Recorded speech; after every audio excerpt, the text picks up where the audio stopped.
तो मूवी की शुरुआत एक छोटी बच्ची से होती है जो कि अनाथ आश्रम में रहती है और उस बच्ची का नाम सोफी होता है और उसे नींद ना आने की बीमारी होती है जिसके कारण वो अपनी पूरी रात जागकर गुजारती है।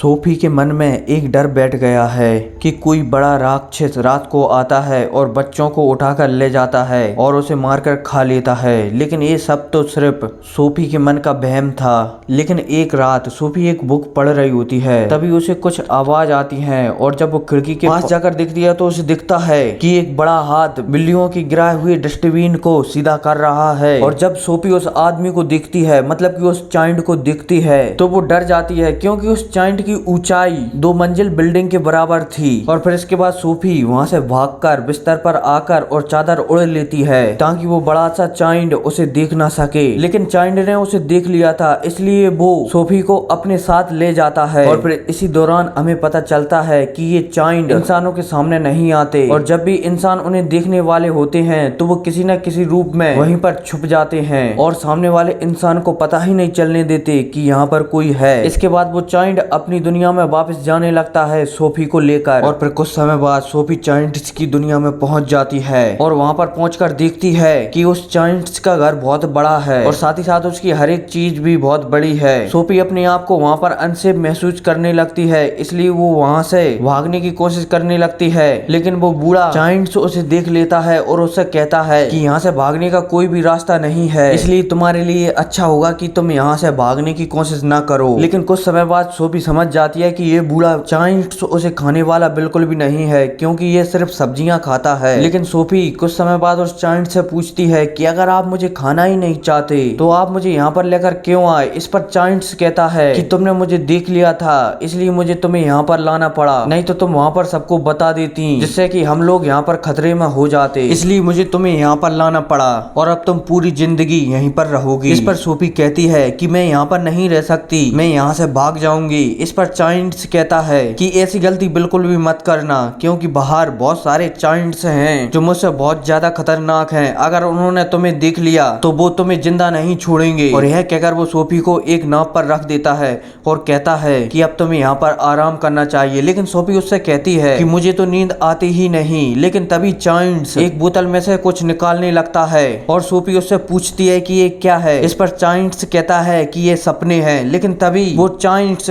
सोफी की बुक पढ़ने लगता है और यह देखते ही देखते सोफी सो जाती है। इसके बाद वो चाइल्ड्स एक सपने को लेता है, मतलब कि एक ड्रीम को लेता है और तभी सोफी की आंख खुलती है और वो देखती है कि वो बूढ़ा चाइल्ड्स सो रहा है, इसलिए वो मौके का फायदा उठाकर वहां से भागने लगती है। लेकिन बाहर उसे एक बड़ा चाइल्ड्स दिख जाता है और वो उसे खाने लगता है और यह देखती ही सोफी की आंख खुल जाती है और वो सोचने लगती है कि ये शायद एक डरावना सपना था। और तभी उसे पता चलता है कि उस बूढ़े चाइल्ड्स ने ही ये सपना बताया था। लेकिन कुछ दिनों बाद बूढ़े चाइल्ड्स को कहीं जाना होता है तो सोफी भी जिद करने लगती है कि मैं भी तुम्हारे साथ चलूंगी। वो बूढ़ा चाइल्ड्स उसे बहुत समझाता है सोफी को, लेकिन सोफी नहीं मानती और आखिर में वो बूढ़ा चाइल्ड्स सोफी को अपने साथ ले जाने लगता है। लेकिन जब वो सोफी को वहां से ले जा रहा होता है तभी वो बूढ़े चाइल्ड्स जाग जाते हैं और वो बूढ़े चाइल्ड्स के साथ खेलने लगते हैं और उसे वो तंग करने लगते हैं और उसके साथ वो ऐसा खेल रहे होते हैं जैसे कि वो कोई खिलौना हो। लेकिन तभी वो बूढ़ा चाइल्ड्स सभी से कहता है कि बारिश होने वाली है, इसलिए यहाँ से तुम भागो। और बूढ़े चाइल्ड्स के यह कहते ही सभी चाइल्ड्स भागने लगते हैं क्योंकि इन सभी चाइल्ड्सों को बारिश से बहुत ज्यादा डर लगता था।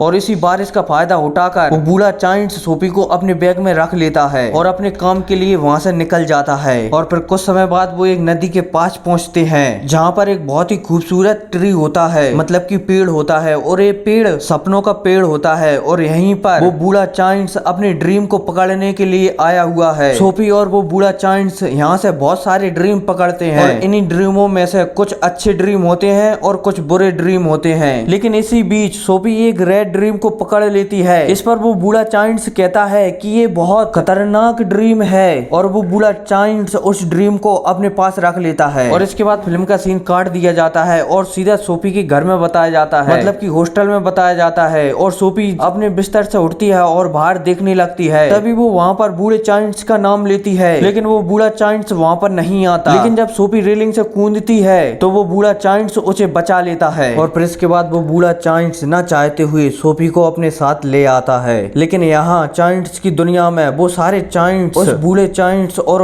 बच्ची के आने का इंतजार कर रहे होते हैं और तभी वो सभी चाइंट्स उस बूढ़े चाइंट्स के घर में जबरदस्ती घुस आते हैं और उस बूढ़े चाइंट से पूछने लगते हैं कि तुम्हारे साथ एक इंसान रहता है, कहाँ है वो। और वो सभी चाइंट्स सोफी के कम्बल की मदद से सोफी को ढूंढने लगते हैं, लेकिन वो बूढ़ा चाइंट्स बड़ी ही सावधानी से और होशियारी से वो सोफी का कम्बल जला देता है। लेकिन तभी सोफी को उस देश की क्वीन का फोटो नजर आता है और उसके दिमाग में एक आइडिया आता है। वो उस बूढ़े चाइंट्स से कहती है तुम एक सपना बनाओ, मतलब कि तुम एक ड्रीम बनाओ जिसमें तुम मुझे भी डालना और अपने आप को भी डालना, और उस ड्रीम में तुम ये बताना कि इन बदमाश चाइंडों ने बहुत सारे बच्चों को मार दिया है और ये हम इंसानों के लिए बहुत खतरनाक हैं। इस पर वो चाइंड्स मान जाता है और एक ऐसा अनोखा ड्रीम बनाता है जो बहुत ही खतरनाक और भयानक होता है। इसके बाद वो बूढ़ा चाइंड्स और सोफी प्रिंसेस के महल में जाकर वो ड्रीम प्रिंसेस को दिखा देते हैं और जब प्रिंसेस उस ड्रीम का सब कुछ देख लेती है तो वो बहुत डर जाती है और वो अपनी केयर टेकर मेरी को बुलाती है और वो उससे कहती है कि जाकर खिड़की खोलो। मेरी जाकर खिड़की खोलती है और खिड़की पर उसे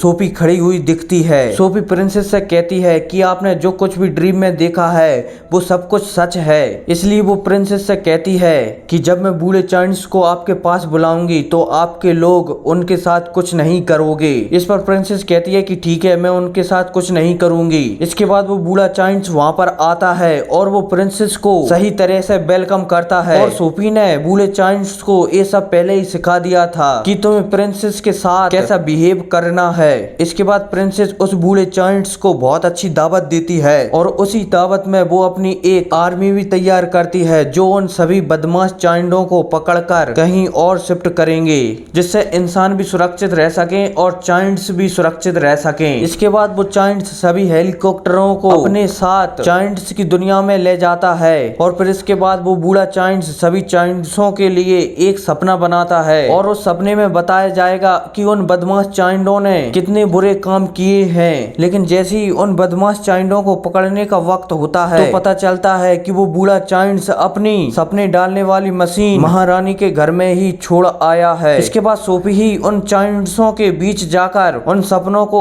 सबके शरीर में डाल देती है। इसके बाद वो सारे चाइंट्स अजीब अजीब सी हरकतें करने लगते हैं क्योंकि वो अब सच्चाई से रूबरू हो चुके थे और उन्हें पता चल चुका था कि उनसे कितनी बड़ी गलती हो गई है। लेकिन तभी एक बड़ा चाइंट सोफी को देख लेता है और वो उसे मारने ही वाला होता है। तभी वो बूढ़ा चाइंट्स वहां पर आ जाता है और उसे रोक लेता है, लेकिन वो बूढ़ा चाइंट्स बहुत ही ज्यादा छोटा होता है जिस कारण वो बड़े चाइंट्स का कुछ भी नहीं बिगाड़ पाता। लेकिन तभी वहां पर क्वीन की सेना उन बड़े चाइंट्सों पर हमला कर देती है और उन्हें वहां से पकड़ कर ले जाती है और इसके बाद उन्हें एक आइलैंड पर छोड़ दिया जाता है और उस आइलैंड के चारों तरफ पानी ही पानी होता है जिससे वो कहीं जा भी नहीं सकते और इन चाइंट्सों की पानी से बहुत बड़ी दुश्मनी होती है, इसलिए वो अब यहाँ पर हमेशा हमेशा के लिए कैद हो जाते हैं। और तभी क्वीन उनके लिए कुछ सब्जियां भी बीजती है और साथ ही साथ कुछ सब्जियों के बीज भी बीजती है ताकि वो सब्जियां उगा सकें और उन्हें खा सकें, क्योंकि अब इन चाइंट्सों को सब्जियां खाना सीखना होगा। और फिर इसके बाद सीन शिफ्ट होता है और सोफी को बताया जाता है जो कि अब अनाथ आश्रम में नहीं बल्कि क्वीन की महल में रहती है और वो यहाँ पर बहुत खुश रहती है क्योंकि वो जब चाहे उस बूढ़े चाइंट्स से बात कर सकती है और वहीं पर वो बूढ़ा चाइंट्स बहुत सारी सब्जियां उगा चुका है और इन सारी सब्जियों के बीज महारानी ने ही उसे दिए थे। और सोफी हर रोज उस बूढ़े चाइंट्स को गुड मॉर्निंग कहती है क्योंकि वो बूढ़ा चाइंट्स हर किसी की आवाज बहुत दूर से सुन सकता है। और इसी इमोशनल सीन के साथ यह मूवी पूरी तरह से खत्म हो जाती है। और अगर मूवी अच्छी लगी हो तो वीडियो को लाइक करना और बताना कि आप कौन सी मूवी का एक्सप्लेनेशन सुनना चाहते हो। तो मिलते हैं अगली वीडियो में, तब तक के लिए टेक केयर एंड